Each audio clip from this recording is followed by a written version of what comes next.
Yachad Kollel, Yachad Maranan, Rabbanan, Rabotai, Chaverim of the Kollel, Chaverim Chashuvim.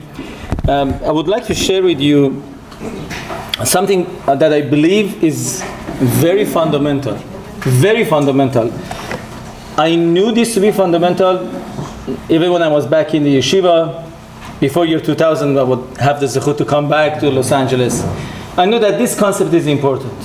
As I came here and I started to have a bigger family, be more involved, I started to see it more. And then, in the past few years, I'm seeing that this is so important and vital in our lives that if we do not know this yesod, this foundation, this important message, some of our families are being destroyed, literally destroyed.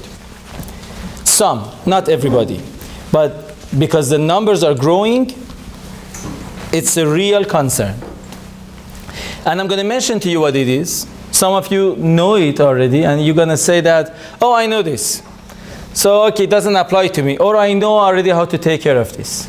But believe me, if I share with you some techniques and you are not doing those, you will not be able to overcome it. It's a nisayon. It's a tremendous nisayon. You have heard talks about this before. And again, I'm going to say that you're going to might think about it that we already heard so many things about this. But I see destruction. Destruction in personal lives, in family lives, and in people who want to grow in life.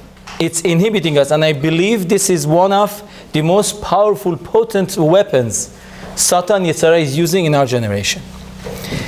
And that's what was written on the flyer as distraction is destruction. We are very, very distracted. We are distracted. And distraction might seem like something that, okay, sometimes I'm distracted. But we are distracted from total connection. We are disconnected from ourselves, from everyone else around us, and from HaKadosh Baruch Hu. We are getting disconnected on a daily basis. We have been conditioned by the media to be takers. How? In order for somebody to be able to grow, we need the power of the mind. Power of the mind needs to be focused, needs to have a chance to be able to concentrate. It's a muscle. That muscle has atrophied, it has become weakened, and it's becoming weakened on a daily basis. In our school, that I was going to the graduate school for psychology, we had courses called industrial psychology. In industrial psychology, the job, the sole purpose is how to sell material, which means how you can get people influenced to make a decision, buy A rather than B. My product is better. In order to do that, what they need from me and you is our concentration. They need our concentration. They need us to focus. Because if we do not focus on them, we're not going to be convinced. They have the top psychologists in the world thinking about ideas, how they can grab our attention and get it locked. So the billboards, the advertisement, the movies, whatever you come across, you see it in the magazines, you see it coming to your cell phones, it's there to grab your attention. And we fall for it. But what we don't understand is that the way they are doing it, they want to make it easier for you, that you would be entertained in order not to tune out. Right this moment I'm talking to you, I would not be surprised, and I don't blame you, if some of you start to space out. It's because that muscle up here has become weak. It's going to start wondering, oh, this talk is not funny anymore. I need something to make me really inspired. I need something to move me. I want to be able to feel, I woke up. It needs to be energized. But bedavka, on purpose, I'm not going to do that. Because if I start doing it, I'm going to give you the message what media is doing to you is correct. Sometimes we need that. We need to be inspired. We need to laugh. It's good. It's great. But we need to understand, do we want to stay disabled? Do we want to become people who are just takers? Meaning that, I mean, I go sometimes to talk to young people. It has become so hard to talk to them. Why? Because I'm competing against all the media. You see a bunch of them sitting on chairs, big tables, and if I could tell you what goes in their mind, if they would be able to talk to me outward without feeling embarrassed, this is what they would tell me. Go ahead, Rabbi. Go ahead, doctor. Inspire me. Go ahead. Give it your best shot. Do something that I fully inspired. And even if I do something, that rabbi is so funny. But the message is not going to get across. Why? Because the message that we need in order to change, to grow, needs to be internalized. And then from within, we need to change. The power needs to come from within. I heard a beautiful mashal that by an egg, the only way the egg can become alive, could be a start of a life, is if the chick from inside starts poking and breaking the egg from within. If we try to break the egg, it's the end of life. It's going to die. So external force is going to create death. Internal force creates life. People have become accustomed to the society. I want something from outside to inspire me, to move me. The chizuk needs to come from outside. That's why a lot of the chizuk that we get, it's short-lived. We listen to something, comes something in WhatsApp. We listen, oh, chizuk. 2 minutes later, it's gone. It's gone, as if it wasn't there. People are becoming numb because it doesn't come from inside. It used to be we would get the news of somebody is sick. We would feel sick ourselves. We would open the Tehillim and we would say the Tehillim. Nowadays, we are bombarded with messages.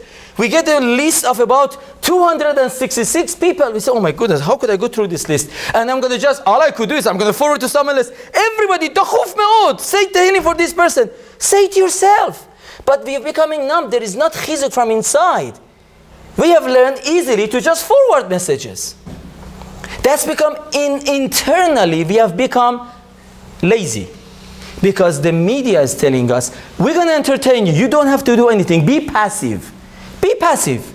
We're going to do the whole job. You don't have to do anything. I'm going to show you movies. I'm going to show you something funny. I'm going to grab your attention. Just pay attention to me. I want to constantly have you in my fingertips. I want to have you in my hands, hold you. I fall for it. Just a few days ago, I'm going to my office. I have an appointment. A client is waiting for me. I was supposed to be in office, let's say, at 11 a.m. On time. I have to be on time. I was late. And I'm driving. It's my first. I'm supposed to come, so I'm going to get there about 11:03. So I usually, on the dot, if I'm on the hour, I would listen to KNX 1070, that's CBS News. In 2 to 3 minutes, it gives you a snapshot of whatever garbage is going on in the world. So you want to hear Eretz Israel is okay, Netanyahu, what did he say?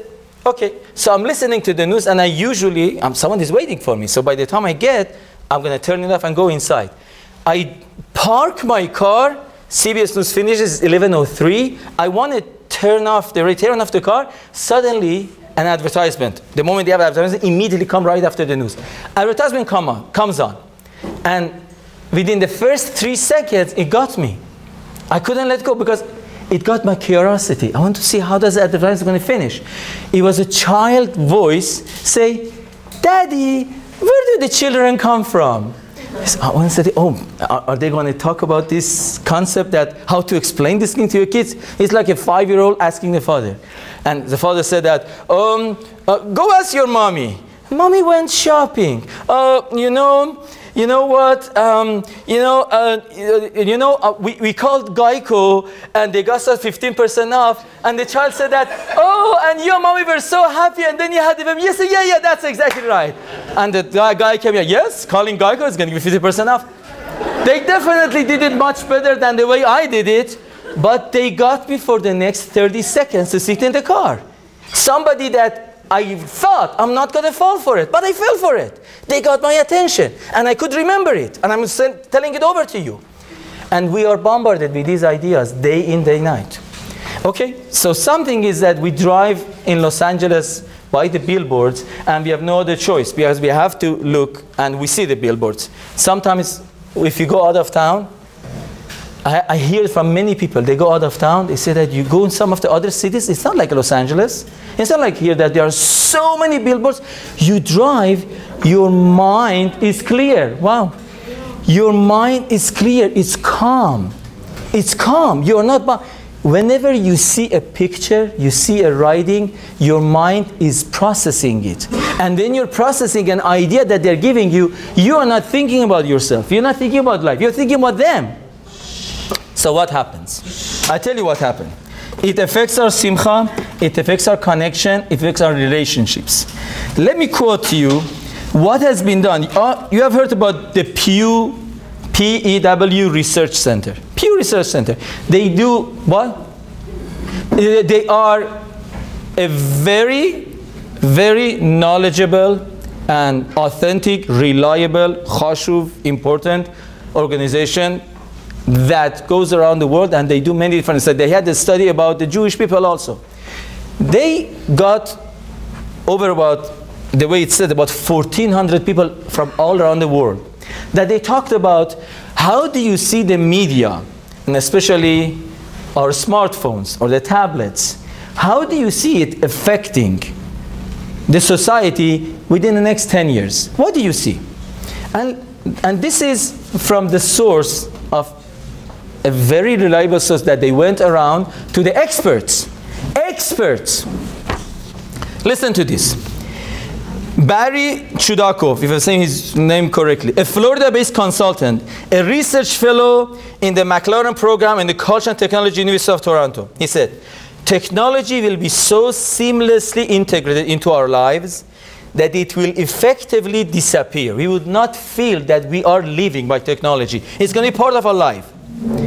The cognitive challenge is going to be for people, their children, everyone in the family, and we see it already. The integrity is being affected. Integrity is a wholesomeness. He says, what do you mean? It's a state of being whole and undivided. People are going to be divided. Dr. Pelkovitz, who is the head of the Yeshiva University School of Psychology, he's been saying for the past 7, 8, 10 years, he's the one in charge for doctors who's writing dissertations, students write dissertations for the thesis, for the master's, for the doctor's degree. He says, it's unreal. You read this dissertation, which is 50 pages. This is supposed to be a scholarly work. He says it's fragmented. You see that it doesn't have a flow. He said, I can see that he was writing a page, after a paragraph someplace, he got a text, or he got a WhatsApp, he got something, or he started video, and he started watching video, and he continued writing something else. These two pieces, they don't flow together. And you see that this 50 page is about 100 chapters of completely divided ideas. And he said he has the chutzpah, because he's so divided, to come and give this as if I want to become a doctor. He says, I want to throw it into their face. These are the people going to be our future professionals. He said, I see it. If these are the people who are supposed to be on a higher educational level, what's happening to the rest of us? To the rest of us. If you feel sleepy now, I don't blame you. That's the effect of the media, because I'm not very much entertaining. I'm telling you something which your mind is saying that, oh my goodness, I thought I'm going to enjoy this talk tonight. He's talking about something, I have to work, it's going to be hard. Leave me alone. I want to watch something which is funny. I can't compete with that. Believe me, no rabbi and no speaker can compete with that. They could come up here and tell you jokes. So get a comedian. You could start with a joke in order to laugh a little bit. Definitely, laughing is good. Me'at sechok is mentioned. But the totality of it, if it's sechok, you're going to walk out of here, think about your shortchange. What did I get about life? I'm going to share with you some ideas. I'm going to promise you, if you implement the ideas, you'll be saved from the destruction. I'll guarantee, if you do this, you're going to save on destructions. Let me give you one more thing from that research that was written.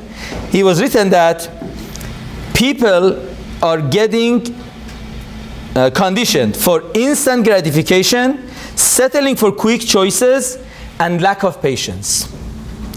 This is our life. Instant gratification, settle for quick choices, and lack of patience. It's going to cause that in future people are going to go and be happy with shallow consumers of information, interested only in entertaining distractions. These are the words of the Pew Research. Okay, so we say the Goyim are saying this. There's a guy called Joe Cross. Joe Cross, I don't know, maybe he's Jewish or not. He is a senior advisor at Google Ventures. He's a top guy in Google. He has a video, you could search for it. It's called "We Are Creating a Culture of Distraction." The guy works for Google, and he come up and he said that I have to say this, what we are doing is really ruining lives. And he said that I have some ideas. He introduced the idea of a slow tech. Whatever his idea is, I don't think it's going to work. But he has an idea that could help. But he said, these are his words, "We are creating and encouraging a culture of distraction where we are increasingly disconnected from the people and the events around us and increasingly unable to engage in long-form thinking. People now feel anxious when their brains are unstimulated.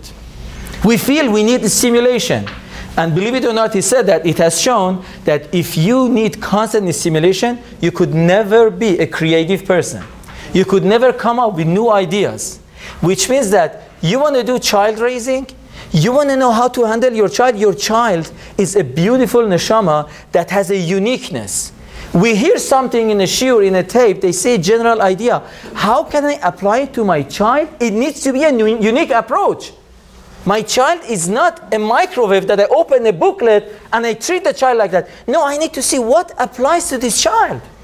What applies? It cannot be that I take it out. For that, I need to be able to think. Think. People are not able to think anymore because their brains are being fried by constant stimulation. I can't think. I need to be passively getting the information inside. I cannot produce something to come outside. We are losing some very important things by doing this. This is Joe Cross. We threaten the key ingredients behind creativity and insight by filling our gap time with the stimulation. We inhibit real human connection when we prioritize our phones over our people right in front of us. At the end of it, the last 5 minutes of his talk is 15 minutes.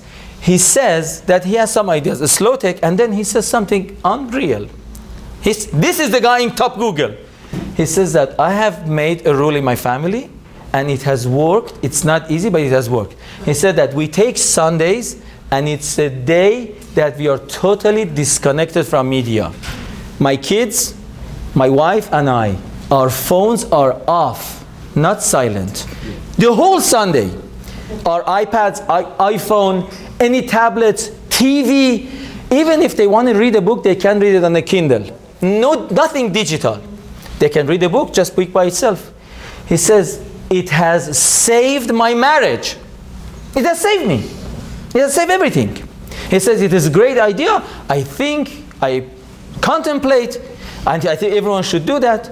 Okay, so the guy has come up with a great idea that we have it already built into our system. We keep Shabbat, Baruch Hashem. We have a day that we have no other choice. HaKadosh Baruch Hu said so, we don't touch it. And believe it or not, in modern Orthodox world, they have something called half Shabbos.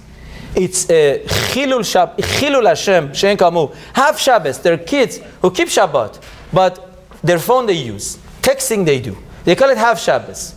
Why? Because they have found out that in the whole Shabbos passes 24 hours, I'm going to go nuts. I need to have something that I have stimulation, that I say to 25 people, hi, hi, hi. What do you get out of it? Ha ha, LOL. You see all the jokes that go around. There's someone, they said, my mother was sending a text that your aunt died. LOL. And I said, Mommy, what do you say? LOL. He said, does it mean that love of our lives? He said, no, he's laughing out loud. He said, oh my goodness, I sent it to all our friends. It doesn't make any sense. Person is distracted. We cannot even think to write something in full. So, I have done a lot of research on this. I did a lot of research because I see it. I see many people who this is affecting themselves and their kids. And then I came to the realization, as we say, hafuchba v'hafuchba de kulaba. We said, we have everything in the Torah, but we just don't know how to find it. We just don't know how to find it. if somebody is sick, we know the Torah has the answer, but we do not know. So I have to go to a doctor and get antibiotics. I cannot say antibiotic if someone has a bacterial infection. I can't just say Tehillim. I need to get antibiotics in order to address the issue. But the day is going to come, they're going to find out that in your backyard, there is some kind of a plant that you thought is junk, but if you take that plant and you rub it and you mix it with a little bit of water, your child drinks it 3 times, it's going to help it. We're going to find out. Torah has it. And it's somewhere, because we don't know where it is.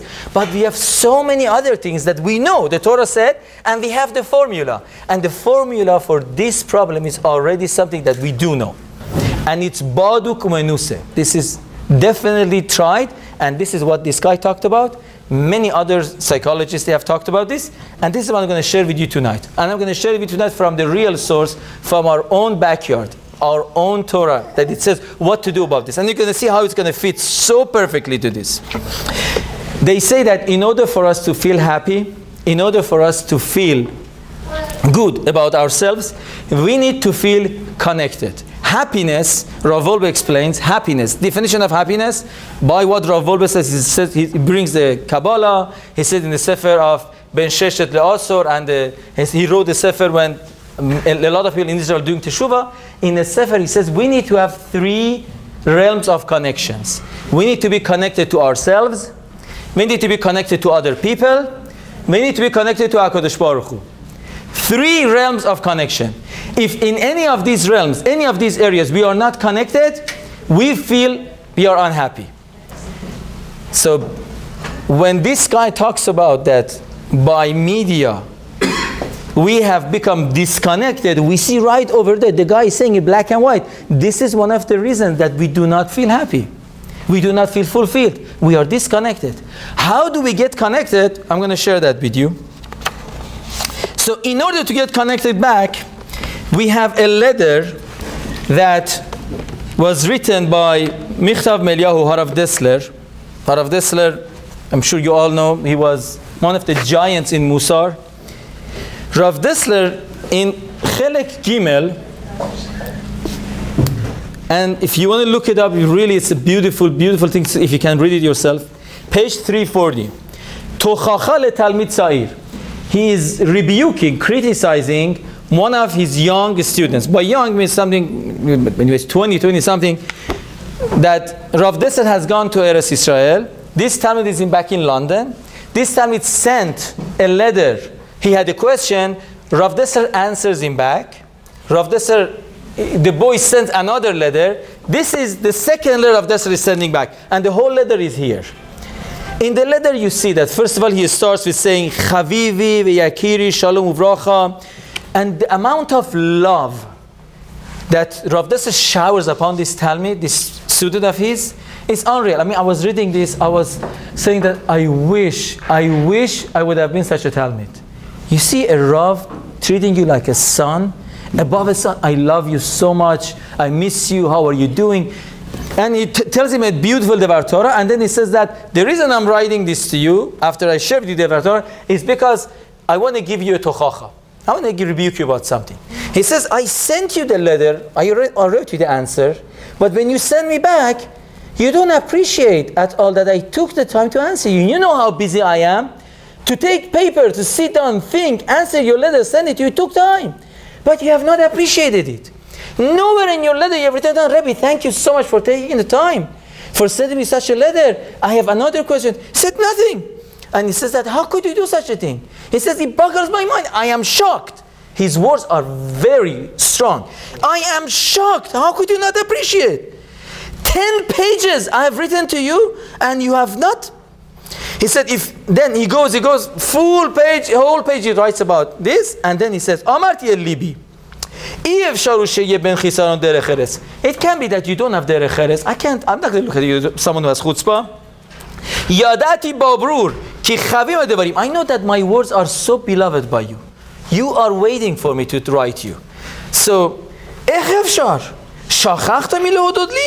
you forgot to thank me? He said, I went and reread your letter a few times to see what happened. And listen to this. This letter is from year Tafshin. It's 77 years ago. 7 years ago. Look how far we have come. Where are we holding? He says, Hirgashti, I sensed in your letter, ki hata'am hu mipene shaha'ita be bilbul hada'at. Bish'at kotvechad mitchavecha. When you were writing, you had bilbul hada'at. Bilbul hada'at means your mind was confused. You were confused. You were not focused. You were not able to concentrate. Your mind was all over. Ha'ita tarud. You were busy. O betzar, you had pain. Aval al kol pa'im bilbul hada'at. But you have been confused. Your mind was not focused. And then he writes 3 lines that I think we should hang it up in our homes. Vezehu chisaron gadol. This is a tremendous lack, tremendous problem. Asher kol ben da'at tzarich me'od leitrachek mimenu. He is emphasizing, watch for this, stay away, watch for your lives. This sentence, listen to. Bilbul hada'at hu ha-chisaron ha-kollel. Confusion of mind is an overall problem. Asher yashlit et yetzer hara al ha'adam. It's going to make that we would become subjugated. We become an eved, a slave to yetzer hara. Yetzer hara has us under his control. Totality. It's as if they hacked our brain. There is a virus and it's controlling my mind. Bilbul hada'at. He continues further. He brings the famous Mesilat Yesharim that we all know, I'm sure you know, in the Perek He, Mr. Hashem talks about that in order to be watchfulness, midah of zehirut, we need to be able to focus. We need to be able to know what's happening around us. And there are 3 things that causes us not to be able to focus. One of them is tipul vetirda olamit, being busy. Being busy with many things. Things happening and I'm attending to everything around me. And we are busy especially because of our phones. Our phones have taken away any moment that we had a chance to just sit down and reflect. Reflect, just think, contemplate. We don't have that time. It's embarrassing, but people go to bathroom, they sit in the bathroom, they take their phone, they start in the bathroom, they start watching their phone. I mean, no, people tell me, and it's known. Why? Because I cannot be 2 minutes just looking at the wall and thinking. I can't. I need something else from outside to stimulate my brain. People go to funeral and they start using their phone. In the chuppah, they use their phone. In the shiurim, in every place. The phone has become a tremendous tipul vetirda olamit. Tipul vetirda. We have this issue of bilbul hada'at. Rabotai, I can't overemphasize. This issue is going to ruin our lives if we don't take charge of this. And what's the reason? And if you want to go with the reason, so in the next volume of Michtav Eliyahu, volume 4, he has a whole essay on bilbul hada'at, page 240, if you wanted to look at it. And I just read 2 lines of it. It's a long essay, 2 lines. He says the reason that people get into bilbul hada'at is mevulbal mit'anyen b'she'ifot shonot u'bechol minei retzonot. A person who has confusion of mind is because he is curious about many things. He has desire about a lot of things. I want to know this. Another funny video. What happened over here? I want to be part of this WhatsApp group and the other WhatsApp group and I'm part of the 50 WhatsApp groups. And that means that every moment, bzz, bzz, bzz, every moment another bzz coming through. And then somebody sends a video and someone says, thank you. Someone's laughing aloud. Someone says, this is not for fighting out. And every moment, that's tipul vetirda olamit. That means that my mind cannot focus. That means that we are mevulbal. We are confused. People are not concentrated. I see that. I talk to some people. The guy comes, he has an issue. His marriage is on the verge of going extinct. You talk to him. I'm talking to him. I see he looks at his phone. So I'm not going to go ahead and tell him that, are you out of your mind? I feel pity for him. But I'm looking and say that, is there something important? Yeah, it was just from my office. I'm waiting for such an important phone call. Okay. What I think is happening right now is that I'm trying to share with you an insight which I believe can help you to help with your wife, and you pay me for my time, and you get distracted, it's because the muscle of self-control is gone. We don't have that. And we wonder, how come our children don't have it? We are the role models. I believe it used to be said, I wanted to give paper to you guys and write down what's the most important you could give to your child. And put it blank and write self. And I was sure everyone is going to write down self-esteem. More than self-esteem is self-control. Self-control could bring self-esteem. Our kids cannot control themselves. They look at us. We cannot control ourselves. They look at us that I come home and every moment I'm looking at my phone. There's an email, there's a text, there's a WhatsApp, there's something. I have to look at my phone. I cannot put it down. We wake up in the morning, most of us, if you're honest, you could raise your hand. Most of us, one of the first things we do before Modani, I look at my phone. Has there been a text? Was there somebody at 3 a.m. that sent me a funny thing I want to look at? But this is how our mind has become accustomed that I need to look at the stimulation. This is confusion. The self-control is gone, and it's a terrible tragedy. We're going to see kids, I'm seeing kids that they're abusing everything. They're teenagers, they're using everything. From drugs and they're just curious to know about everything. They're not bad kids, they're curious. And then parents come and they are so upset, and they have a right. It's a khurban, it's a destruction.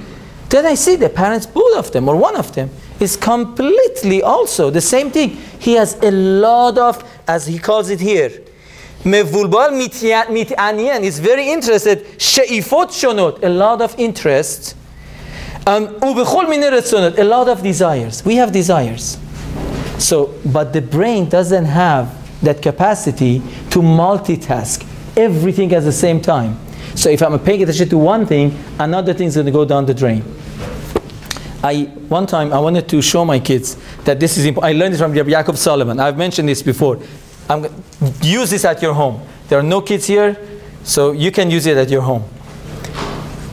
I asked one of my friends to call me at 6 p.m. at home. I told him first call me at my cell phone, and then call me at home. And you want to talk to me, I'm not going to answer. But say you want to talk to me, I'm going to answer the phone. So I came home at 5:55. One of my kids wanted to, I told him, you want to study together? Okay, let's learn together. So we sat down together. We sat down by the table, and we started reading. And we're reading, and she's happy. And at 6 p.m., my phone starts buzzing. And I could see, we are looking at the book together, I could see that she looks at me. My phone is buzzing. And I said, okay, could read further. So let read further. I'm not answering that. Read further. And she's happy. She reads, and then the home phone rings. So someone picks up, another one of them picks up, and comes to me and said that, this is your friend, one of my very close friends. This is your friend. He said he wants to talk to you. I said, and my daughter is looking at me. Open eyes. I said, tell him I'm busy learning with my daughter, and I cannot talk to him. I'm going to call him later. I could see my daughter. She suddenly opened up. I'm more important than your friend? Wow. That was the moment that I'm telling her that I have enough self-control, that I know my priorities. You come first. You come first. And I use that opportunity. Because tomorrow, she's going to be a mother. And she needs to give it to her husband and to her kids. She needs to give it when she has some homework to do, that she wouldn't get distracted by something else. I teach her the self-control. I need to be the role model. I cannot tell her, don't play with that, don't watch this, first your homework. I need to do it first. They look at me. When I'm eating my breakfast and I'm looking at something, I'm watching something, I'm checking something. How many of us read when we are also doing something else, or look at something else? Eat food and we're looking at our phone. How many of us? That's not right. That's not right. We are telling our kids that you could be doing few things at the same time. So they say, okay, I'm also going to do my homework, and meantime I'm also going to have some fun. So he says, Rav Dessler, that people who become mevulbal like this, what they're going to lose the most is menuchat hanefesh, is tranquility, equilibrium, being balanced.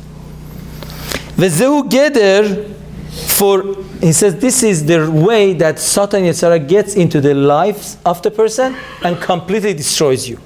I could go on and on and on and tell you many more examples from the Goyish world, secular world, and from the Torah world. Let's not go there. Let's say what to do about this. What are we supposed to do about this? In the Nesirah Disharim itself, it says that what to do. He says that we learned it from Paro. Paro was the king of Egypt. Egypt, Misraim, was not a little country. It was a superpower. It was like the United States. It was a superpower at that time. Egypt was a superpower. Until today, they have no idea how the pyramids are built. They don't know.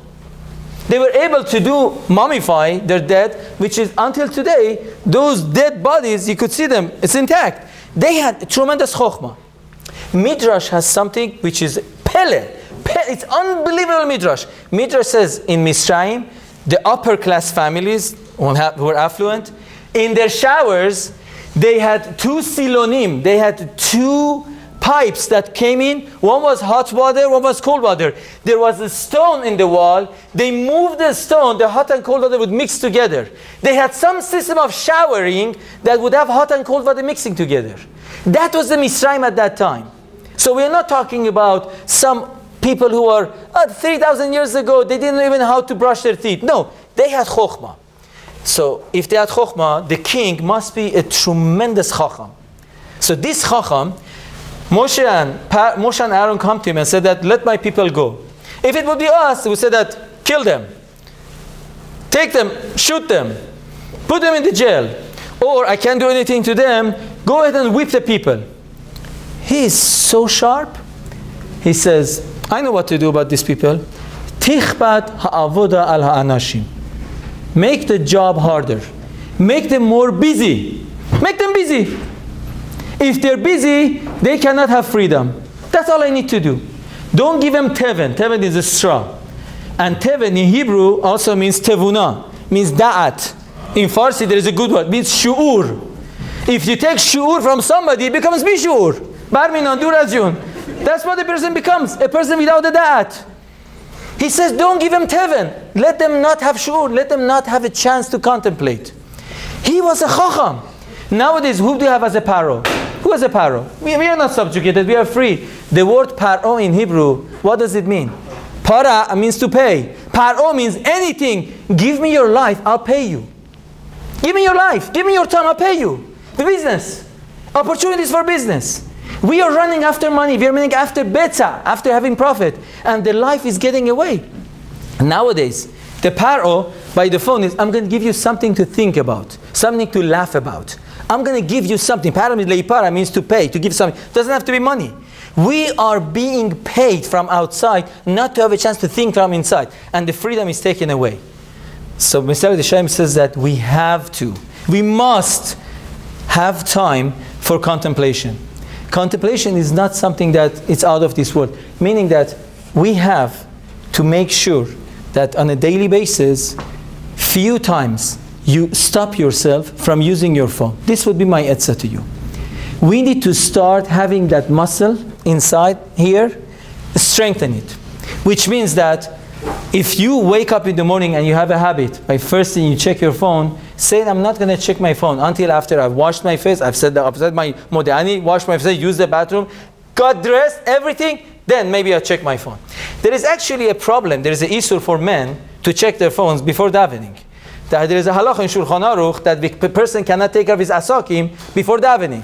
Looking at different texts that we have, if you are not waiting for anything crucial, could be an issue, consult your halachic authority.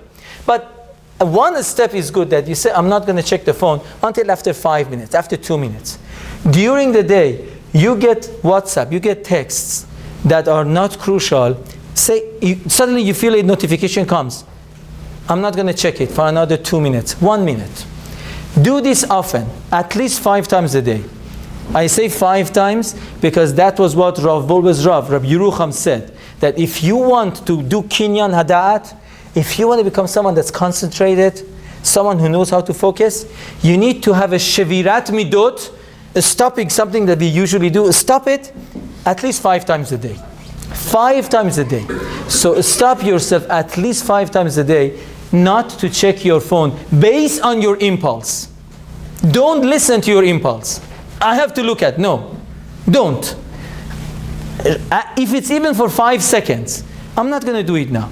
What you're going to do for yourself is that you see after a while, I'm telling you from, I know it honestly myself, and I have told it for so many other people who have come to me about this. After a while, you see that your muscle of concentration becomes stronger. And it's become easier. And then you're going to learn that sometimes some of the things you're not going to even spend time to watch or look or check, because you become so focused. You say that it's not worth it my time. It's not worth for my life. This is not something that I need. It's not something for me to do right now. The focus, the concentration is what we need to stop that destruction. And if we do it, I can guarantee you that what this person was saying, Mr. Joe Cross, the head of Google, he said that he is afraid that in a few years from now, we're going to have people who are so disconnected that the relationship's going to suffer. I promise you, within your family, it's going to prosper. And especially your kids, people around you can learn from you. They can see that, oh, if such a person who is the head of the household, mom and dad, they are careful about such a thing, kids could learn it too, and they're not going to follow their friends. They're going to follow us as their first and foremost role models. I have a few more things to say, but it's late. I'll stop here. If anybody has any questions, I'm at your service. Yes? What? My question is if you could use our phone. If you could use your phone, okay, good. Yes? Combination of personal life with business. You go to business, you're interacting with people, and you... Oh, that's a great question. So if you don't do it over there. Yes. So your question is that if it's someone, there's a difference between personal and the business. For business, you do not need to stop. You don't need to stop. Answer whatever phone call comes through. Our lives have become so intertwined because of the digital thing. It has become so intertwined that the personal life, fun, entertainment, and business, everything has come into one entity. One gadget is doing everything. Because of that, there is a bilbul hadat. There is a irbuvia. This is etz hadat tov vara. There is ra'va tov. The same thing that has tremendous shiurim, at the same time, it has tremendous time for kilkul. And you should know, I just want to tell you something. People listen to many WhatsApp groups. They are shiurim you listen to. It's all good. It's all good. It's all great. But nothing would do the job of true change unless you take a sefer, you take a book, you have a chavruta, you go to a shiur, and you do something. You do something about it. You have to invest some energy. This is passivity. Something is being given to me in a very easy way. We need to exert some energy into it. Today, I remember this. In the school, we had a professor. He was talking about many ideas, and a professor in the school, he said that, you know, people don't know how to delegate. A good leader knows how to delegate. We have it in the Bible. Moses didn't know how to delegate until his father-in-law told him how to delegate. It was this week parasha, today. So this guy was saying that Moses didn't know, Moshe didn't know idea, and Yitro was able to tell him what to do. We know the real thing. Later you go to Parashat Devarim, Moshe comes and rebukes people. He says that I came, I wanted to put among you, I wanted to put for you a point about your leader. And Moshe Rabbeinu says that you said that it's a good idea, let's do it. Moshe says that you fools, you shouldn't have accepted this idea. You should have told me who is better to learn from you or your Talmud, not from you. Shenitzta'arta aleha. Not from you that you had tzar, you had pain that you learned the Torah. Your Torah is much more pure because you had pain. You exerted more energy. We should be in touch with you. Why should we go to your Talmud? He didn't say. So the idea that everyone thinks, oh, delegation is good. In the case of Moshe Rabbeinu, that wasn't a great idea. He was supposed to be done, but people should not have accepted it. But look at what the Rashi says. Nitzta'arta aleha. what you learned because you put energy and there were pain involved, that Torah is much more valuable because that Torah changes you. So we try to make things easier for our kids or for ourselves, but we are losing out. I finish with this. This I have to tell you. This is very important. People ask me, should I let my kids suffer? My kid is suffering. I'm going to tell you something that it might be radical for you. We need to let our kids suffer a little bit. Sometimes yes. Yes, absolutely. I see people nowadays that they want to rescue their kids from any kind of suffering. Kids shouldn't have any suffering, nothing. Oh my goodness. No suffering. A little suffering is good because by letting the child suffer a little bit, you're letting the child get to know themselves, understand themselves. They understand their limitations, their strength. Where is it that they're weak? And they understand, above all, frustration tolerance. They learn to deal with something called frustration. How do I deal with it? We are depriving them from learning how to deal with stress in life. So not that the child should suffer, if the child went into the shower and the water is cold, suffer, no, that's not the case. No, I'm not talking about that. I'm talking about that the child comes and says, mommy, I want your iPhone. Oh, child starts crying, throwing tantrum. Oh, okay, the child is crying, I have to give it to them. No, let them suffer. It's okay for them to suffer. They don't have the phone. They want the tablet. Oh, it doesn't. I'm watching something, it stopped. It's okay for them to suffer. Ask about, don't abuse the child. But some sufferings for luxuries, for things that are not important, we run and we want to make it easier for them. Some places, no. It's okay. And for ourselves too, don't make it too easy. If you could learn a shir with a chavruta or come and sit down in a class in the kollel or somewhere else and you open a sefer, learning it over here would not do the same job.